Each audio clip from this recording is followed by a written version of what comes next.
Hark! That sounds like the gentle knock of a vulnerable teenage girl!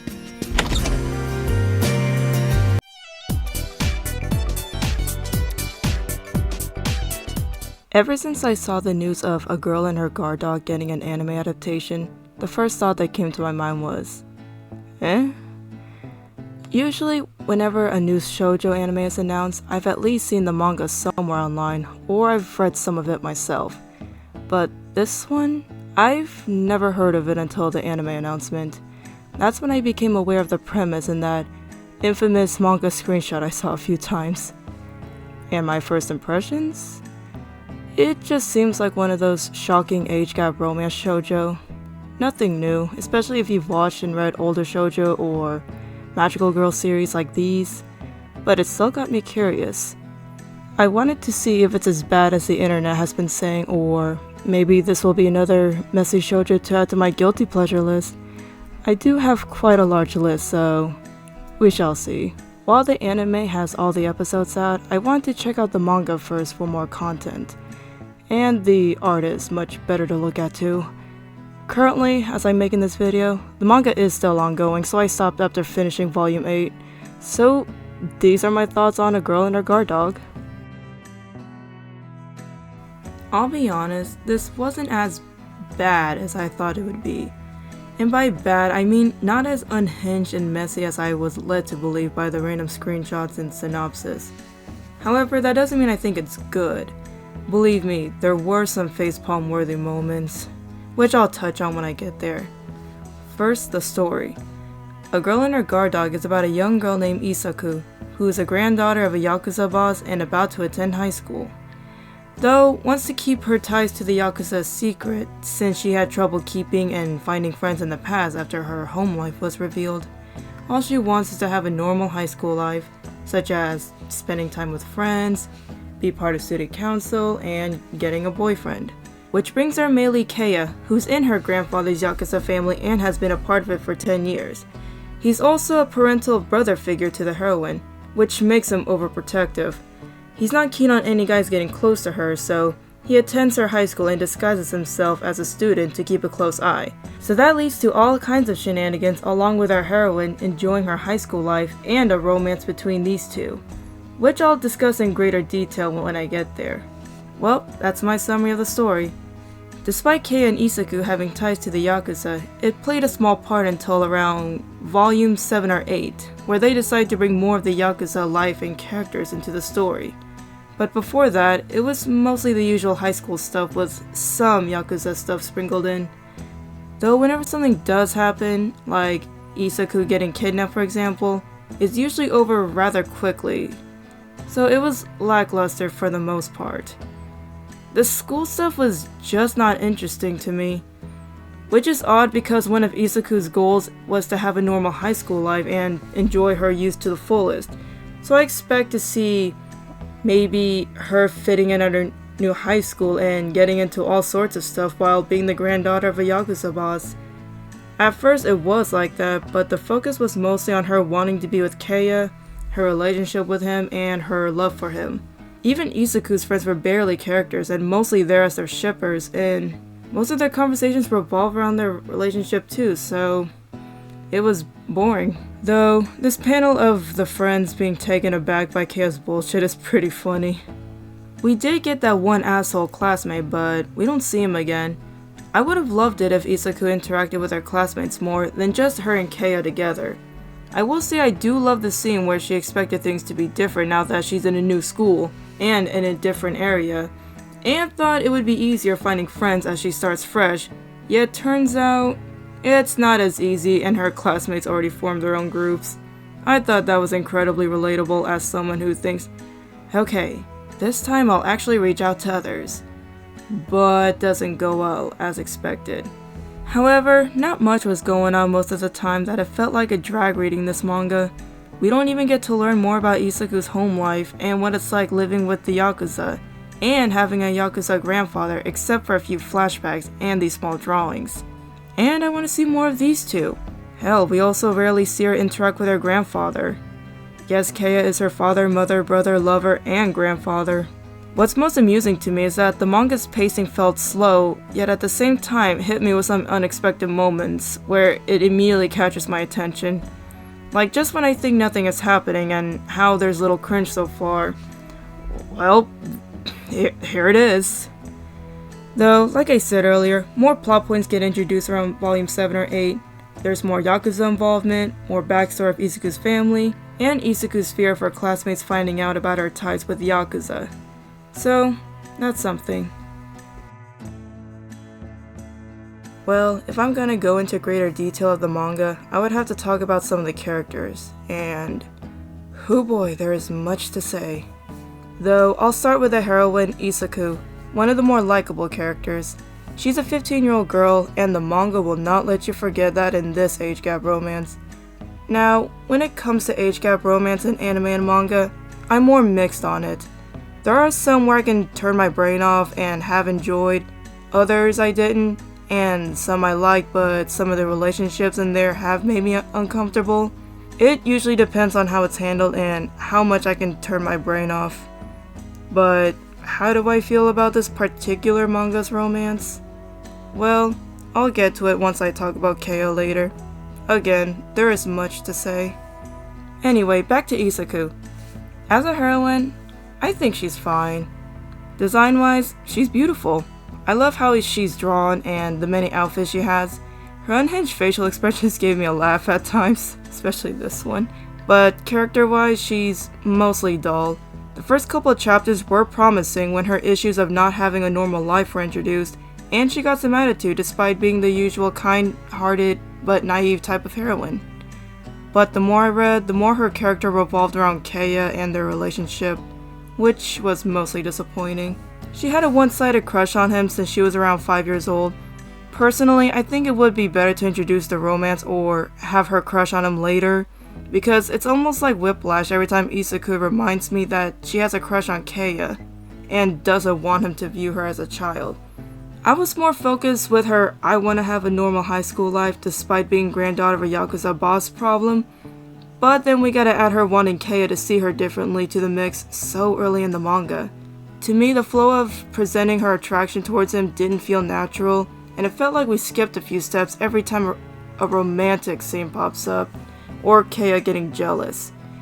It could be because of how the theme of family and Izuku's desire to have a normal life was emphasized that adding in romance would be too soon, especially that Keiya is supposedly her father, mother, brother figure. Next is Shido, who appeared around volume 7 or 8, and the moment he came into the picture, I thought he was hotter than Keiya. I liked his personality, I thought he was charming, and he felt more like a responsible guardian whenever he interacts with Izuku. He was my favorite until they introduced his past romantic relationship with Izuku's mom. Horrible! Who was also 15 at the time when she got into a relationship with him. And of course that happened. It doesn't help that he was uncomfortable with the idea and rejected her many times at first due to her age. But then the manga decided to have him sleep with her for whatever reason, and I still don't buy that someone like his character would give in like that. Well, despite that, he is still one of the more likable characters in the manga, cause the rest I'm covering ain't much better. I'll start with the smallest one, Izuku's grandpa. In short, he sucks. He sucks as both a father and grandfather. I'm sure most of you have wondered, what did this guy have to say about these two's relationship? What could this Yakuza boss possibly do or say about this? Well, he accepts it without question. In fact, he even knew about it before they could reveal it to him. No threats, no pondering before accepting it, no conflict whatsoever. Which is a shame, because we could have gotten some interesting scenes with the grandpa if he was this intimidating protective figure and looking out for his daughter and granddaughter. But nope. What's amusing is that after he found out, he gave them condoms and said, "Keep this age appropriate." Grandpa, nothing about this is age appropriate. Next, since I've mentioned her a few times, is Izuku's mom, Sui. The manga finally gives us more about one of the parents around volume 7 by showing us a flashback of her as a teen, and Shido. And she wasn't that great of a person or character either. She's just annoying to me. and I don't care if the manga will try to make me feel sorry for her. And again, her romance with Shido is still my least favorite thing about her, and him. I will say, the flashback gave me a weird sense of nostalgia by reminding me of early 2000s toxic shoujo manga I would read back in the day. But since the manga had more of a lighthearted mood, it also felt like whiplash. I'm sure the manga will bring up Sui more in the future, but from what I've read, I don't really want any more flashbacks with her. Oh, and I do find it funny how the manga has yet to bring up the dad. Like he's that unimportant of a character that we don't even get to see what he looks like. Hell, I don't remember if his name was mentioned. But I'm sure they'll bring him up at some point, or we'll get some plot twist that Shido was actually her father. Well anyway, moving on to one of the more memorable but not exactly likable side characters, Mikio, who shows up around volume 5 and also has ties to the Yakuza. And, where do I start? So, this guy is supposed to be some kind of obstacle rather than a legit love rival, cause even Izuku can't stand his ass, which I thought was pretty funny. I mean, I can't blame her, he's lame. Not even the fun type of toxic character in my opinion. He's just some smug asshole who can't keep his mouth closed. For God's sakes, close your mouth! He also gets bored easily, because that's something I care about, though got a kick out of getting threatened by Keiya. And in order to get more of that feeling, I guess, he attempts to SA Izuku in front of Keiya to get him to react. Luckily, nothing happened because she gave him a good kick to the crotch. But before I could go, yeah, those happy feelings quickly faded when she stopped Keiya from doing any harm to him because of the Romeo and Juliet play. For context, their high school has been working on a Romeo and Juliet play, and this guy is Romeo. Ugh, really? You couldn't have her say something like, "We can't harm him, that will raise suspicions at school," or something like that. Make this less goofy. What's even more annoying is that Mikio doesn't even do the play anyway and lets Keiya be Romeo. Like, that's his redemption or something and comes back like they're all buddy-buddy. As if that serious moment didn't happen. That was pointless. In fact, it is like the manga forgot that happened cause it's never mentioned again. Not even Izuku thinks back on it despite being, I suppose, a terrifying moment for her. Mikio doesn't stay for long and does leave after the play finished. For some reason, the manga plays off as if we're gonna miss him, despite the leads not giving a shit about him most of the time. He leaves with, "You guys were the best time killer I coulda asked for. Bitch, your whole existence was a time killer." But enough of that guy, time for the main event, Keiya. I was saving him best for last cause there's so much to say about him and his relationship with the heroine. Keiya is the 26-year-old guardian of the heroine and the manga will not let you forget about that either. He's been living with him for 10 years and apparently helped raise her since she was taken by her grandpa at 5 years old. So, we got a Usagi drop situation.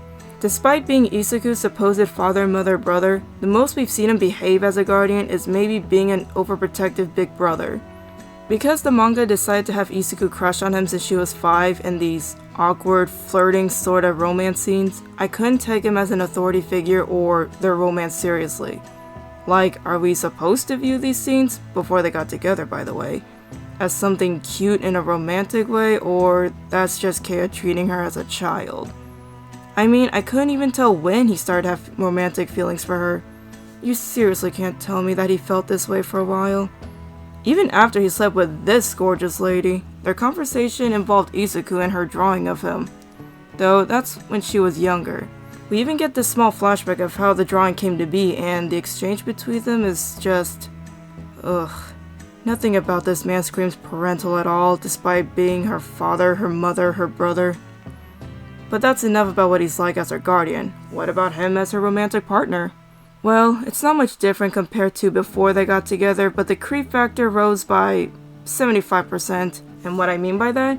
Such as trying to sleep with her whenever he gets the chance, shortly after getting together. Like, damn, you could have at least waited for the romance to settle in.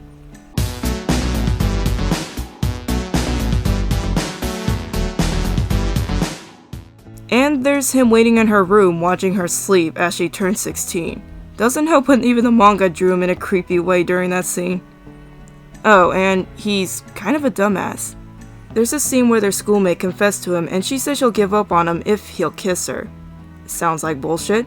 But the dude seriously said, sure, and Izuku had to be the one to stop it. Why agree to that? It's cause he figured if he kissed her and got it over with, he would go to wherever Isaku is quicker, rather than saying no again and walk away. Even if they want to give the reason that Keiya has a different view of love, that's still a flimsy excuse. He's supposed to be the one that knows Izuku the most, so when he knows something like that would hurt her feelings, he can't be that oblivious to the concept of cheating unless a kiss just means absolutely nothing to him. Though now that I'm mentioning it, that's a huge missed opportunity for his character. It makes sense if Keiya doesn't understand romance or what it's like to be in a loving relationship. The manga somewhat touched on that, and Keiya did seem very apologetic and did his best to show that. But it didn't last very long where it would leave an impact.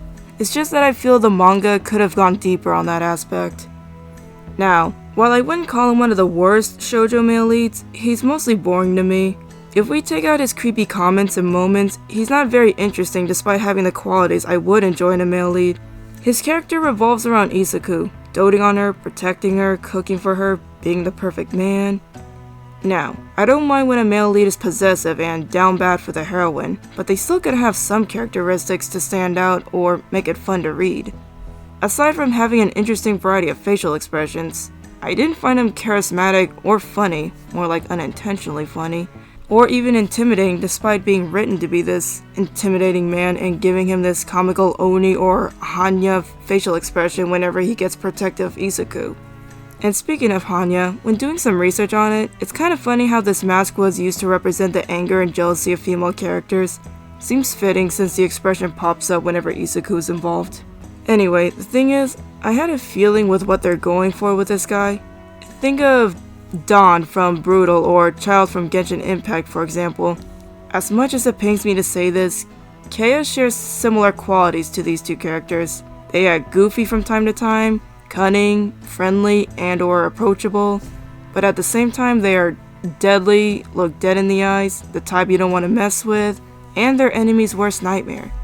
Which is a shame because I enjoy that character type, but Keiya did not deliver for me. His whole guardian role doesn't help either. In the end, he doesn't do anything for me as the male lead of a romance shoujo manga, aside from making me laugh with his creepy comments. Okay, my curiosity is satisfied. I gave A Girl and Her Guard Dog a shot. I read 8 volumes of it. Now, do I think this is one of the worst shoujo? Not really. I've read worse that have legit pissed me off and gave me some kind of reaction, but I was bored for the most part. Though I can understand why most don't want to touch it in the first place. The male lead being the heroine's father, mother, brother figure, and seeing her romantically as she grows into a teenager, isn't exactly the most appealing dynamic.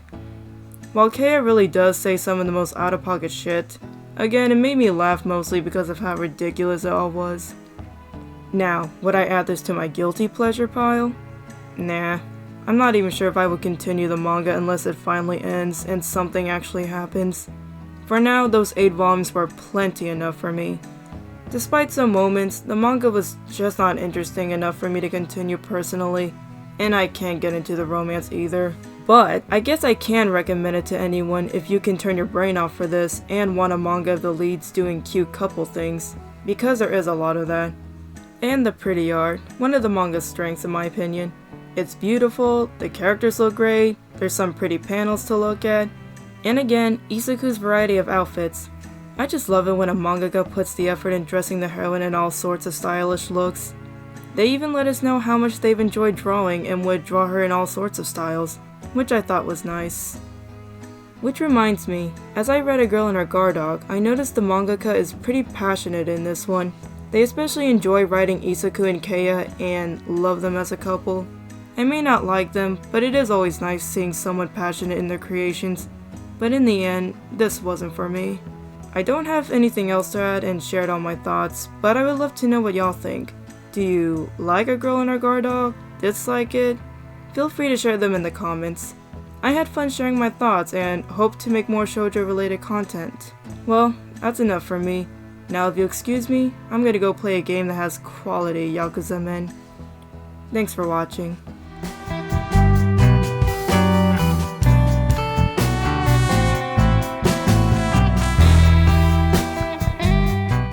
Cat me.